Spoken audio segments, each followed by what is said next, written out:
जोमेटो एक ऐसी कंपनी जिसकी वैल्यूएशन आज 16.5 बिलियन डॉलर्स की है। वो एक वक्त ऐसी सिचुएशन में थी जिसके पास केवल 6 महीने सरवाइव करने लायक ही पैसे बचे थे। बिजनेस 90% तक ड्रॉप हो चुका था और इसका शेयर प्राइस 150 से 40 रुपए पर आ गया था। उधर चाइना के साथ बॉर्डर कॉन्फ्लिक्ट ने जोमेटो की कमर तोड़ दी, तो वहीं दूसरी तरफ रसिया यूक्रेन वॉर की वजह से इसे कई तरह के प्रॉब्लम्स हुए। जोमेटो की मुसीबतें तब और भी बढ़ जाती हैं जब इन्वेस्टर्स इस कंपनी से हाथ खींचना शुरू कर देते हैं। इस तरह से कंपनी के नॉन स्टॉप लॉसेस के बाद इस पर हजारों तरह के मीम्स बने, क्योंकि जब से जोमेटो की शुरुआत हुई है तब से इसने प्रॉफिट का मुंह तक नहीं देखा है। लेकिन इस साल के Q1 में जोमेटो ने पहली बार 2 करोड़ रुपए का प्रॉफिट जनरेट किया है। पर सवाल ये उठता है कि जो कंपनी बंद होने के कगार पर आ चुकी थी, वो अचानक से इतनी प्रॉफिटेबल कैसे हो गई? कहीं ये कोई दिखावा तो नहीं? आइए डिटेल में जानने की कोशिश करते हैं। दोस्तों, जोमेटो की शुरुआत तो होती है साल 2008 में, लेकिन 2015 से पहले जोमेटो कोई फूड डिलीवरी प्लेटफॉर्म नहीं था, बल्कि एक फूड डिस्कवरी प्लेटफॉर्म था। ऐसे में मान लो कि आपको किसी रेस्टोरेंट से खाना ऑर्डर करना है, लेकिन आप कंफ्यूज हो कि किस रेस्टोरेंट से करें, तो आप इसे जोमेटो से चेक कर सकते थे। 2015 तक इस वेबसाइट पर 22 देशों के 1.4 मिलियन रेस्टोरेंट्स लिस्ट हो चुके थे और इसी डीप नेटवर्क की वजह से जोमेटो ने फूड डिलीवरी सेक्टर में भी कदम रखा था। शायद आप भी यही सोच रहे होंगे, लेकिन असली वजह कुछ और ही था। असल में दीपेंद्र गोयल ने ये आइडिया स्विगी से चुराया हुआ था। ऐसा मैं नहीं, बल्कि एक पॉडकास्ट में दीपेंद्र गोयल ने खुद कहा है। दरअसल 2014 में स्विगी ने जब अपना फूड डिलीवरी ऑपरेशन शुरू किया था, तो उस समय दीपेंद्र गोयल ने देखा कि स्विगी का सोच जोमेटो से कहीं ज्यादा आगे है। ये ना सिर्फ रेस्टोरेंट्स का इंफॉर्मेशन शेयर कर रहा है, बल्कि door to door food delivery का भी ऑप्शन दे रहा है। ऐसे में अगर किसी को खाना ऑर्डर करना होगा, तो जाहिर है कि वो कोई ऐसा मुश्किल काम तो नहीं करने वाला कि वो जोमेटो पर जाकर पहले रेस्टोरेंट्स को सर्च करे और फिर उस रेस्टोरेंट को कॉल करके खाना ऑर्डर करे, बल्कि वो सीधे स्विगी पर जाकर बस एक क्लिक में खाना ऑर्डर कर देगा। और इसीलिए स्विगी के 1 साल बाद यानी 2015 में जोमेटो ने फूड डिलीवरी सर्विस देना शुरू किया था। अपने ऑफर्स, डिस्काउंट्स और बेहतरीन मार्केटिंग की वजह से इस कंपनी ने फाइनेंशियल ईयर 2016 में ग्लोबली 185 करोड़ रुपए का रेवेन्यू जनरेट किया था और इसके 2 साल बाद यानी 2018 में ही ये यूनिकॉर्न की लिस्ट में शामिल हो चुका था। जी हाँ, 2016 में इस कंपनी ने ग्लोबली 185 करोड़ रुपए का रेवेन्यू कमाया था। लेकिन इसी साल जोमेटो को इंडिया में 247 करोड़ रुपए का नेट लॉस हुआ था, जो 2015 के मुकाबले 3 गुना से भी ज्यादा था। यहाँ तक भी हम इसकी कंडीशन को इतना बुरा नहीं कह सकते, क्योंकि पैंडेमिक के दौरान इसके साथ जो हुआ उतना शायद दीपेंद्र गोयल ने कभी भी इमेजिन नहीं किया होगा। असल में कोरोना के टाइम लोगों ने ऑनलाइन खाना मंगाना बंद कर दिया था, जिससे इस कंपनी के बिजनेस में 90% का ड्रॉप देखा गया, जिसके बाद जोमेटो के पास अब सरवाइव करने के लिए केवल 6 महीने के ही पैसे बचे थे। मतलब अगर वो जल्द से जल्द फंड रेज नहीं करते तो कंपनी को बंद करने की नौबत आ सकती थी। तभी उसी दौरान एक और प्रॉब्लम आन पड़ती है और वो थी इंडिया चाइना बॉर्डर कॉन्फ्लिक्ट। अब आप सोचोगे कि जोमेटो का इससे क्या कनेक्शन है, तो जैसा कि हमने बताया कि उस दौरान जोमेटो को जल्द से जल्द फंड की जरूरत थी और चाइना की आंट फाइनेंशियल, जिसने पहले से ही जोमेटो में इन्वेस्ट कर रखा था, वो दोबारा 150 मिलियन डॉलर्स इसमें इन्वेस्ट करने की तैयारी में था। लेकिन तभी बॉर्डर क्लैश और कुछ सेफ्टी रीजंस की वजह से इंडियन गवर्नमेंट ने FDI रूल्स को टाइट कर दिया। यानी कि इसके बाद अगर किसी भी चाइनीज इन्वेस्टर को इंडिया में पैसे इन्वेस्ट करने हैं, तो इसके लिए उन्हें पहले इंडियन गवर्नमेंट से परमिशन लेनी होगी। अब आंट फाइनेंशियल को लगा कि ये काम तो बहुत ही पेचीदा होने वाला है, इसलिए उसने जोमेटो में इन्वेस्ट करने से अपना हाथ पीछे खींच लिया। इस समय दीपेंद्र गोयल की सारी उम्मीदें आंट फाइनेंशियल पर ही टिकी हुई थी, क्योंकि कोविड की वजह से फंड रेज करना बहुत ही मुश्किल टास्क बन चुका था। आंट फाइनेंशियल के इनकार के बाद दीपेंद्र गोयल की सारी उम्मीदें टूट चुकी थी। इन्होंने थोड़ा और हाथ पैर मारा, लेकिन कहीं से भी पैसे ना मिलने की वजह से इन्होंने अपने बैकअप प्लान को इम्प्लीमेंट करने की सोची, जो था जोमेटो का IPO। और इस तरह से जुलाई 2021 में ये कंपनी अपना IPO लेकर आती है, जिसके बाद चीजें थोड़ी बेहतर होने लगी। कोविड-19 का फर्स्ट वेव जाने के बाद अब जोमेटो को बड़ी संख्या में ऑर्डर्स मिलने लगे थे। कमाल की बात ये है कि इस दौरान जोमेटो का रेवेन्यू पहले से कहीं ज्यादा बढ़ चुका था। इसकी सबसे बड़ी वजह ये थी कि कोरोना के चलते लंबे समय तक लोगों ने बाहर का खाना नहीं खाया था। ऐसे में जब चीजें थोड़ी नॉर्मल हुई और लोगों को फ्रीडम मिली, तो फिर बात ही अलग थी। जोमेटो ने ऐसी ग्रोथ देखी जैसा उसने पहले कभी भी एक्सपीरियंस नहीं किया था। लेकिन इस कंपनी को फायदा मिलने का ये सिर्फ इकलौती वजह नहीं थी, बल्कि इसका दूसरा रीजन था डोरडैश। दोस्तों, डोरडैश एक US based online food delivery company है, जिसका 9 दिसंबर 2020 को IPO आया था। हालांकि उस समय ये कंपनी भी लॉस में थी, पर जिस दिन इसकी लिस्टिंग हुई उस दिन इसका शेयर प्राइस 86% से बढ़ चुका था। इससे मार्केट सेंटीमेंट में बदलाव आया और इंडियन इन्वेस्टर्स में भी एक कॉन्फिडेंस देखने को मिला कि जोमेटो एक प्रॉफिटेबल शेयर हो सकता है। इसलिए जब जोमेटो ने अपना IPO लॉन्च किया तो ये 38 टाइम्स ओवर सब्सक्राइब हो चुका था और पहले ही दिन इसके शेयर प्राइस में 65% का उछाल आया था। लेकिन ये ग्रोथ पानी के बुलबुले की तरह जल्द ही फूटने वाला था, क्योंकि कोविड पैंडेमिक के जाते ही ये कंपनी अपने गोल्डन एरा से बाहर आ जाती है। इसके शेयर प्राइस लगातार नीचे गिरने लगे और लॉसेस आसमान छूने लगे, क्योंकि कोविड के बाद लोग जिस तरह से अग्रेसिवली खाना ऑर्डर कर रहे थे वो अब काफी कम हो चुका था। साथ ही इसका कॉम्पिटिटर स्विगी ने भी मार्केट को डिसरप्ट कर रखा था। अब ये सब तो प्रॉब्लम क्रिएट कर ही रहे थे, तभी रशिया यूक्रेन वॉर शुरू हो जाता है। असल में रशिया यूक्रेन वॉर की वजह से स्टॉक मार्केट में ऐसा उतार चढ़ाव आया कि कई फॉरेन इन्वेस्टर्स ने इंडियन मार्केट से एग्जिट ले ली, जिसका सीधा इम्पैक्ट जोमेटो पर पड़ा। इसी खराब कंडीशन में जोमेटो ने अनाउंस किया कि वो एक क्विक कॉमर्स ब्लिंकिट को कम्प्लीटली एक्वायर करने जा रहा है, जिसका इन्वेस्टर्स ने काफी ज्यादा विरोध किया और वो गुस्से में अपने शेयर्स को बेचने लग गए। सवाल ये उठता है कि सबको नाराज करके जोमेटो ने ब्लिंकिट को एक्वायर क्यों किया? क्या कोई खास वजह थी?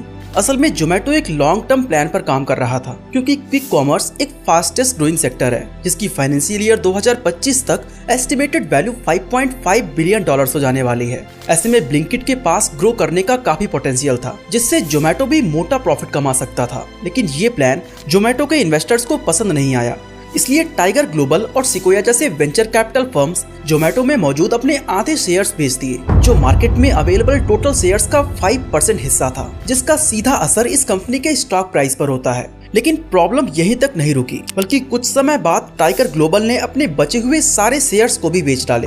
इसके बाद अलीपे ने 3290 करोड़ रुपए और सॉफ्टबैंक ने 1125 करोड़ रुपए के शेयर्स बेचे। इस वजह से जोमेटो की कंडीशन इतनी बुरी हो चुकी थी कि इसका शेयर प्राइस 150 रुपए से 40 रुपए पर आ चुका था और लोगों ने इस तरह के मीम्स बनाकर कंपनी को क्रिटिसाइज करना शुरू कर दिया था। उस दौरान कंपनी की मार्केट वैल्यू मात्र 6 महीने के अंदर 70% तक कम हो चुकी थी। इन सभी प्रॉब्लम्स को देखते हुए जोमेटो एक बड़ा फैसला लेता है और 225 शहरों में अपने ऑपरेशंस को हमेशा के लिए बंद कर देता है।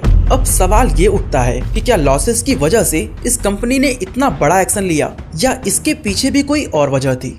इसको समझने के लिए पहले हम 3 मेजर मैट्रिक्स को बहुत ही आसान भाषा में समझते हैं, जो किसी भी फूड डिलीवरी बिजनेस को प्रॉफिट या लॉस में ला सकते हैं। इसमें पहले नंबर पर है मंथली ट्रांजैक्टिंग यूजर्स, यानी कि MTU। मंथली ट्रांजैक्टिंग यूजर्स का मतलब वो लोग जो हर महीने जोमेटो पर पैसे खर्च करते हैं, और इन यूजर्स की संख्या इस साल क्वार्टर ऑन क्वार्टर 6% तक इंक्रीज हुई है। सेकेंड है एवरेज ऑर्डर वैल्यू, यानी AOV। किसी भी फूड डिलीवरी कंपनी का एवरेज ऑर्डर वैल्यू जितना ज्यादा होगा उसका प्रॉफिट भी उतना ही ज्यादा होगा। जैसे कि मान लो आप 60 रुपए की पेस्ट्री खरीद रहे हो, जिसमें डिलीवरी पर्सन और रेस्टोरेंट्स का कमीशन भी शामिल है, और इससे जोमेटो को ना के बराबर प्रॉफिट होता है। वहीं अगर आप 1000 रुपए का केक ऑर्डर करते हो तो डिलीवरी कॉस्ट तब भी सेम ही होगा और ज्यादा कमीशन की वजह से कंपनी अच्छा प्रॉफिट कमा पाएगी। फाइनेंशियल ईयर 2022 में जोमेटो का एवरेज ऑर्डर वैल्यू 398 रुपए और फाइनेंशियल ईयर 2023 में 407 रुपए थे। अब monthly transacting users and average order value को मल्टीप्लाई करते हैं तो निकल कर आता है ग्रॉस ऑर्डर वैल्यू, यानी कि उस साल का टोटल ट्रांजैक्शन। फाइनेंशियल ईयर 2022 में इस कंपनी का gross order value 213 billion rupees था, जो 2023 में बढ़कर 263 बिलियन रुपीस हो गए। अब सबसे बड़ा सवाल ये आता है कि 225 शहरों में अपने ऑपरेशंस को बंद करने के बाद भी इसका ग्रॉस ऑर्डर वैल्यू बढ़ा कैसे? एक्चुअली जोमेटो के टोटल ऑर्डर वैल्यू का 45% पार्ट सिर्फ 5% यूजर्स की तरफ से ही आता है, यानी कि कुछ गिने चुने लोग ही हैं जो मैक्सिमम सेल्स को जनरेट कर रहे हैं, जिन्हें पावर यूजर का नाम दिया गया है। और इसीलिए दीपेंद्र ने 225 शहरों से अपने ऑपरेशंस को बंद कर दिया, ताकि वो उन लोकेशंस पर ज्यादा फोकस कर सके जहां से कंपनी को मैक्सिमम प्रॉफिट रिसीव होता है। इस फैसले के बाद जोमेटो ने अपनी 4% वर्कफोर्स यानी कि 150 एम्प्लॉइज का ले ऑफ कर दिया था। साथ ही इसने अपना कमीशन 27% से बढ़ाकर 33% कर दिया था। इससे कंपनी का रेवेन्यू बढ़ने लगा और लॉसेस कम होने लगे। 2023 के क्वार्टर 3 में जहां इसके लॉसेस 347 करोड़ रुपए थे, 2024 के क्वार्टर 1 में इसने पहली बार 2 करोड़ रुपए का प्रॉफिट जनरेट किया है। और शुरू से एक लॉस मेकिंग कंपनी के लिए सिर्फ 2 क्वार्टर में इतना बड़ा बदलाव बेहद ही हैरान करने वाला था। इसके अलावा जोमेटो का हाइपर प्योर, जो किचन सप्लाईज का एक B2B प्लेटफॉर्म है और होटल्स, रेस्टोरेंट्स एंड केटरर्स को फ्रेश मीट, फ्रूट्स और वेजिटेबल डिलीवर करता है, उसने भी इस कंपनी के प्रॉफिट को बढ़ाने में काफी अहम रोल निभाया है, क्योंकि यहाँ से जोमेटो का 25.5% रेवेन्यू जनरेट होता है। और हाइपर प्योर की सबसे अच्छी बात ये है कि इससे कंपनी को हर एक ऑर्डर से प्रॉफिट होता है। हाइपर प्योर बीच के सारे मिडिलमैन को निकालकर डायरेक्ट फार्मर से चीजों को लेकर रेस्टोरेंट्स तक पहुंचाता है, जिसके चलते उसे सस्ते रेट पर सामान मिल जाता है और रेस्टोरेंट्स को भी ताजी फल और सब्जियां मिल जाती हैं। आपको बता दें कि हाइपर प्योर का एवरेज ऑर्डर वैल्यू आज 1500 रुपए है और कमाल की बात ये है कि इसमें कंपनी का प्रॉफिट मार्जिन 10 से 12% के बीच है। वही बात करें ब्लिंकिट की, तो ये तो जोमेटो की तरह बदनाम है। फाइनेंशियल ईयर 2022 में जहां इसके लॉसेस 996 करोड़ रुपए थे, वो फाइनेंशियल ईयर 2023 में बढ़कर 178 करोड़ रुपए हो गए हैं। दोस्तों, ब्लिंकिट भी प्रॉफिट में तभी आ सकता है जब इसका एवरेज ऑर्डर वैल्यू ज्यादा से ज्यादा हो और ऑपरेशनल कॉस्ट कम हो। इसके लिए जोमेटो ने एक ऐसा कदम उठा लिया जो काफी लोगों को पसंद नहीं आया, क्योंकि ये था डिलीवरी बॉय की सैलरी को ही कम कर देना। पहले जहां ब्लिंकिट अपने डिलीवरी बॉय को 1 किलोमीटर की डिलीवरी पर 50 रुपए दिया करता था, उसे कम करके 15 रुपए कर दिया था। अब इससे कंपनी की कॉस्ट कटिंग तो हो गई, लेकिन इससे डिलीवरी बॉय को काफी ज्यादा नुकसान हुआ, क्योंकि 15 से 20 किलो का सामान बाइक पर ले जाना, फिर सीढ़ियां चढ़ के कस्टमर्स के दरवाजे तक पहुंचाना, ये काफी मुश्किल काम है। लेकिन इससे कमाई क्या हुई? मात्र 15 रुपए। खैर, अब हम अपने मेन टॉपिक पर आते हैं कि अपने इतने सारे एफर्ट्स की वजह से जोमेटो की कॉस्ट कटिंग तो हुई है, लेकिन हैरानी की बात यह है कि वो अभी भी प्रॉफिटेबल नहीं बन सका है। अब आप कहोगे कि अभी तो हमने कहा था कि उसने 2 करोड़ रुपए का प्रॉफिट कमाया है, तो फिर क्या वो झूठ था?